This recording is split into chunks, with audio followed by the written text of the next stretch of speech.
Hoje é domingo, 18 de junho, e eu vim aqui para o campus da Universidade Federal do Pará dar uma conferida de como ficou o entorno da quadra, onde aconteceu ontem a nossa festa junina universitária.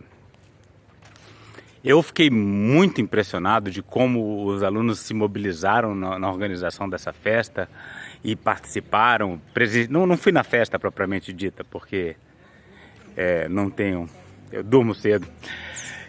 Mas eu vi os ensaios das danças, da música e a energia da juventude, a energia do pessoal, da galera, dos estudantes, ensaiando as quadrilhas, organizando a festa. Foi muito impressionante e muito bacana também.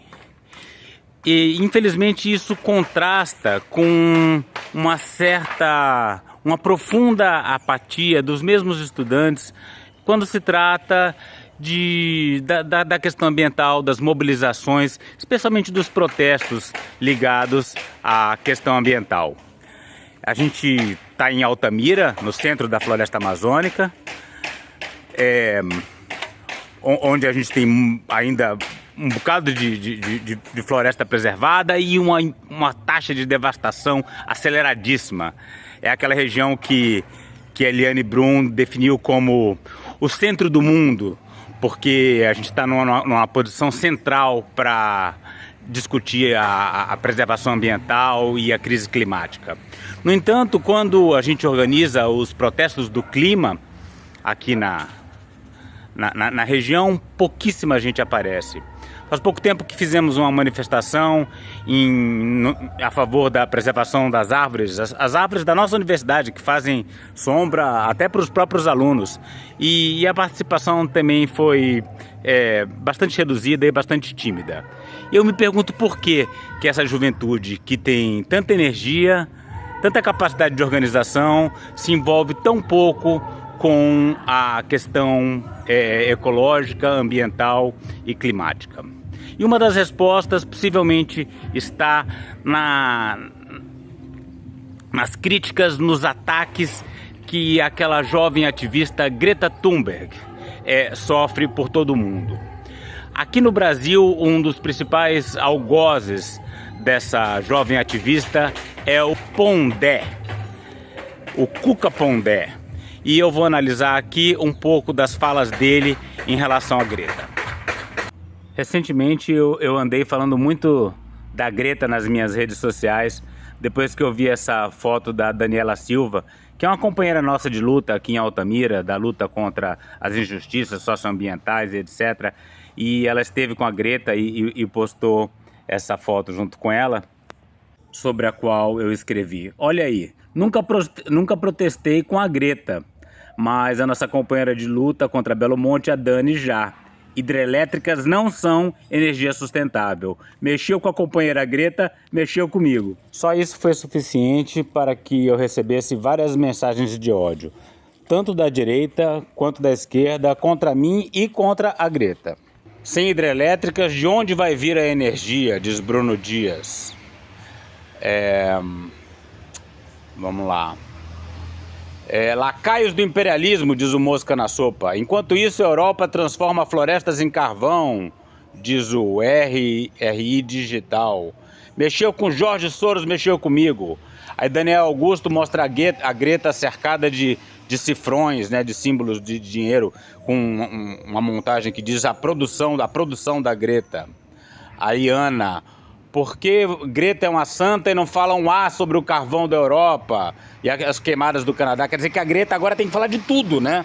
Ela falou de alguma coisa, se ela não falar de alguma coisa, qualquer coisa que ela não fale, ela já é culpada. Que coisa mais ridícula. A produção de energia dos ecossocialistas, e uma pessoa fumando um cigarro de maconha.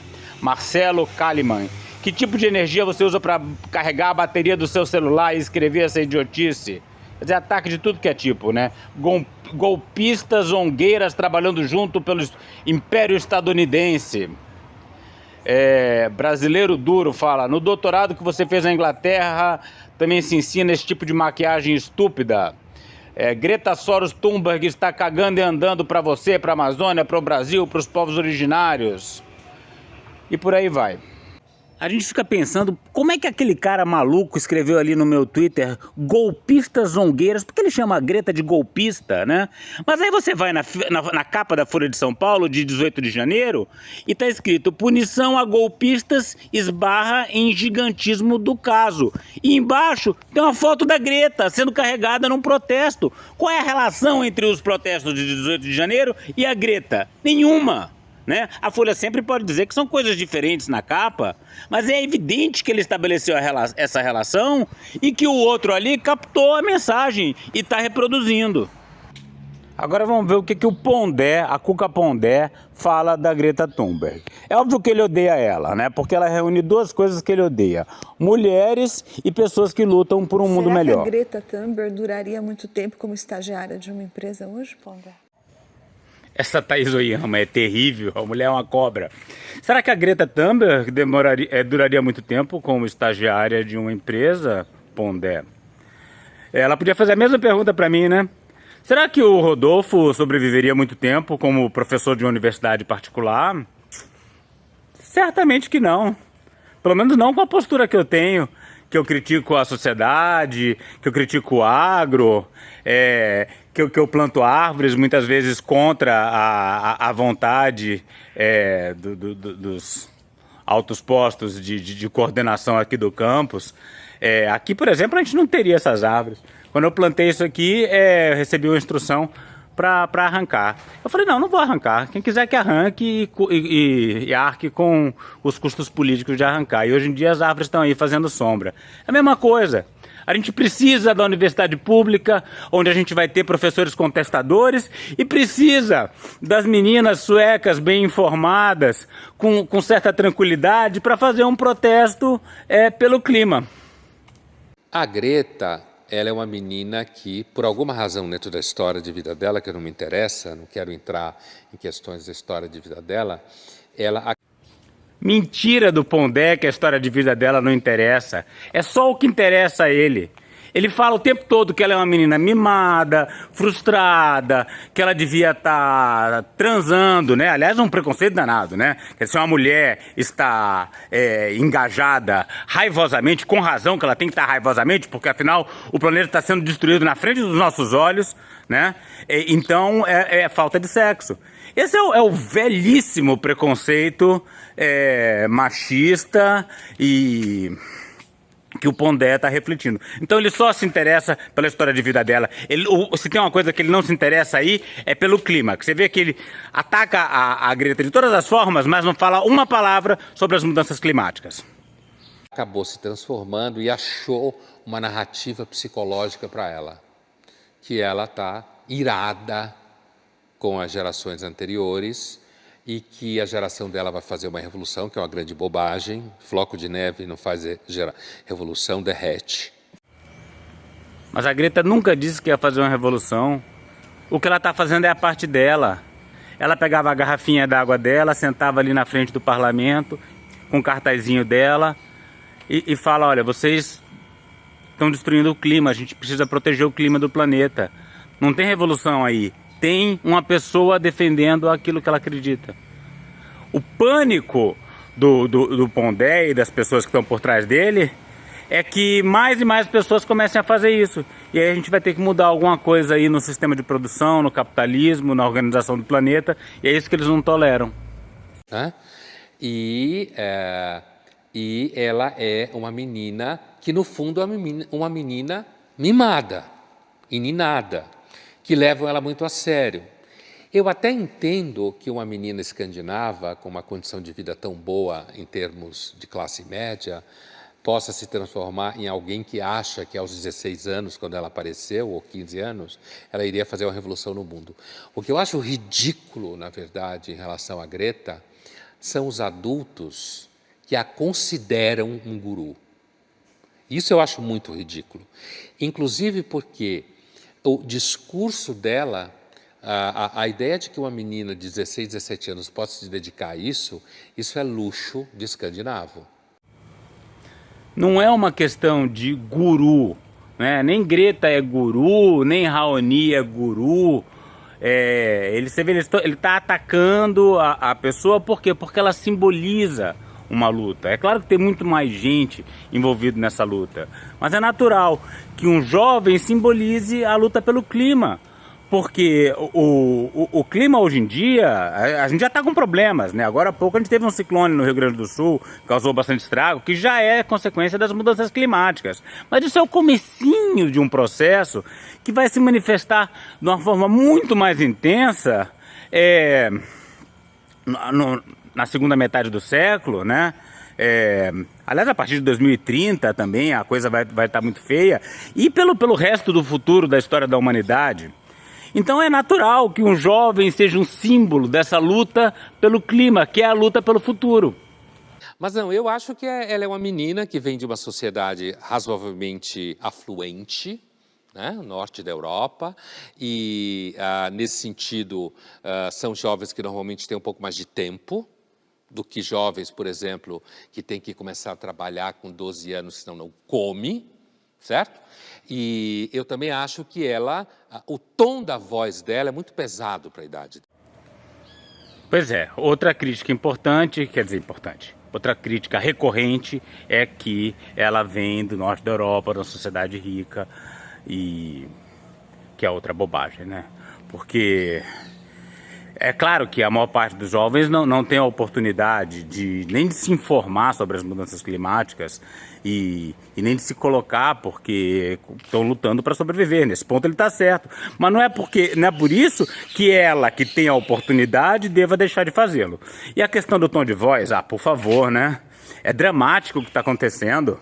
Por exemplo, agora, aqui no Brasil, né? Floresta Amazônica queimando, mudanças climáticas operando loucamente, seca, inundação, etc. E boa parte, inclusive da esquerda, defendendo a extração de petróleo na foz do Amazonas. É para ficar muito puto mesmo. A Greta tá certa, tá certíssima de ter aquele tom de voz. Mas para entender melhor a perversidade da crítica que Pondé faz a Greta Thunberg, eu vou deixar com vocês um vídeo, uma análise feita pela doutora Mariângela Cabello. Na época, esse vídeo dela já tem 3 anos. 3 anos atrás ela era uma jovem estudante de medicina, não muito mais velha do que a Greta é hoje.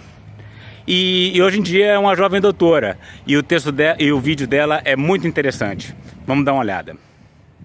Uma coisa eu aprendi hoje. Pondé odeia a medicina. E qualquer um que pense e que concorde com ele também odeia a medicina, odeia a área da saúde e tudo que ela representa. Por que eu estou falando isso? Em um texto que ele fez hoje, lá na Gazeta do Povo, vou deixar aqui na descrição para vocês lerem, é difícil saber aonde eu começo a criticar esse texto. Mas eu vou começar num ponto crucial. Olha o que ele diz, que a única solução seria se a população fosse reduzida a 1/3 do que ela é hoje. Quem vai matar 2/3 restantes para sermos sustentáveis e fofos? Será que os seguidores de Greta topariam a empreitada? Olha a loucura desse texto desenterrado pela Mariângela. O Pondé acha que sustentabilidade exige que se mate 2/3 da população. Outra coisa ridícula desse texto é a maneira como ele trata a figura da Greta.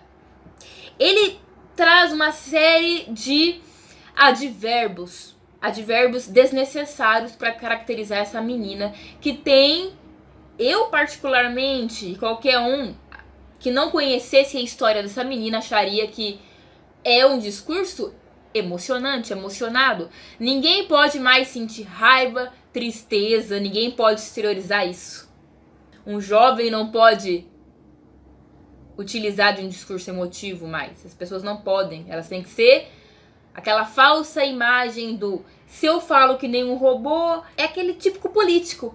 É o político que fala bem, ele tá falando certinho, mas ele é um canalha. o tom da voz dela é muito pesado para a idade dela, né? Essa ira toda que ela tem é muito pesada.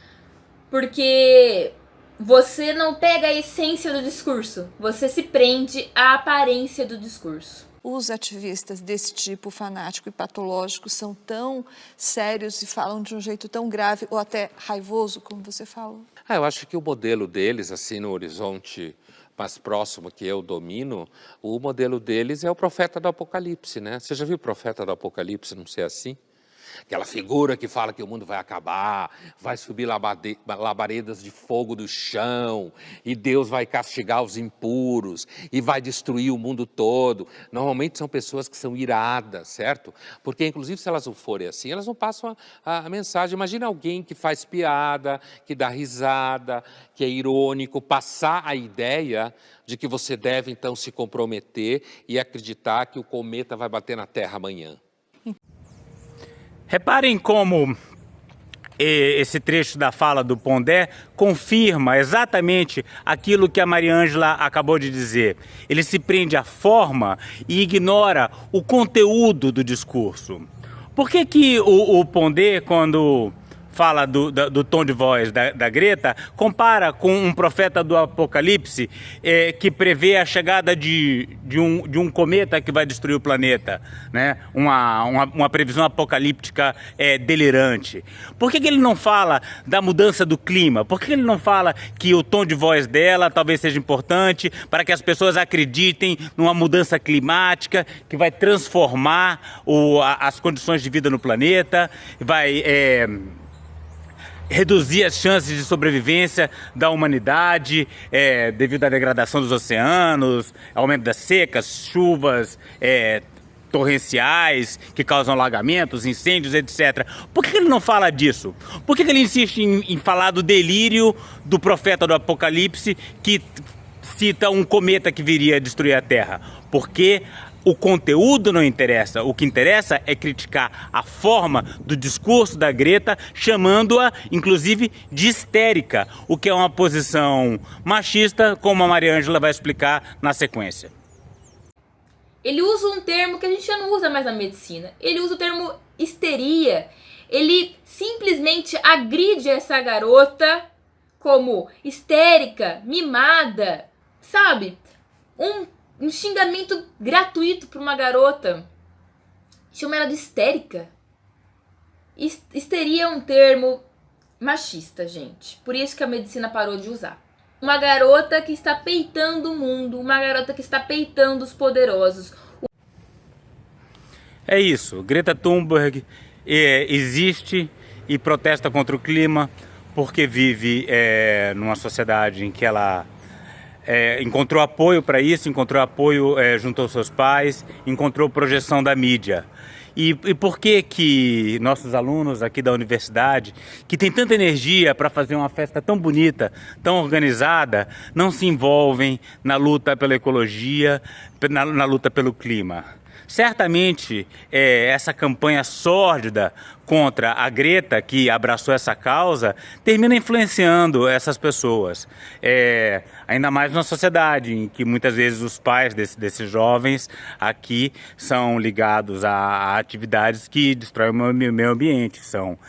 Trabalham com fazendas, trabalham com pecuária, com mineração, com madeireira. Então é um desafio a mais. Ainda mais com críticas de pessoas de baixo nível intelectual, de baixo nível moral, como o Pondé, que sabe, que tem consciência da gravidade da crise climática e ainda assim ataca uma jovem que está fazendo uma campanha certíssima, importantíssima pelo futuro do planeta. Isso aí piora ainda mais as chances de alguém que queira abraçar essa causa realmente se dedicar a isso.